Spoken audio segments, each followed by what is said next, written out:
At that time, the disciples came to Jesus and asked, "Who, then, is the greatest in the kingdom of heaven?" He called a little child, whom he placed among them. And he said, "Truly I tell you, unless you change and become like little children, you'll never enter the kingdom of heaven. Therefore, whoever takes a humble place, becoming like this child, is the greatest in the kingdom of heaven. And whoever welcomes one such child in my name welcomes me.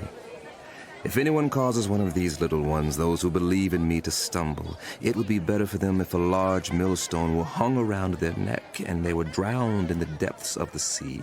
Woe to the world because of the things that cause people to stumble. Such things must come, but woe to the person through whom they come. If your hand or your foot causes you to stumble, cut it off and throw it away. It is better for you to enter life maimed or crippled than to have 2 hands or 2 feet and be thrown into eternal fire. And if your eye causes you to stumble, gouge it out and throw it away. It is better for you to enter life with 1 eye than to have 2 eyes and be thrown into the fire of hell. See that you do not despise one of these little ones, for I tell you that their angels in heaven always see the face of my Father in heaven. What do you think? If a man owns 100 sheep and one of them wanders away, will he not leave the 99 on the hills and go to look for the one that wandered off? And if he finds it, truly I tell you, he is happier about that 1 sheep than about the 99 that did not wander off. In the same way, your Father in heaven is not willing that any of these little ones should perish.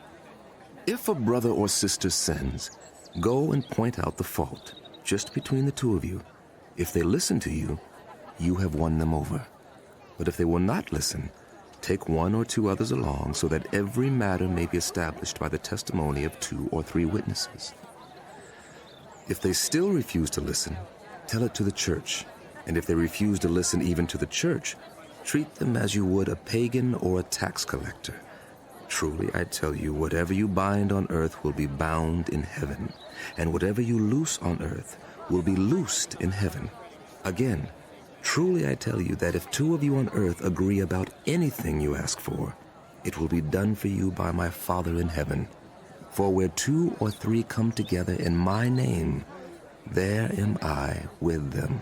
Then Peter came to Jesus and asked, "Lord, how many times shall I forgive someone who sins against me? Up to 7 times?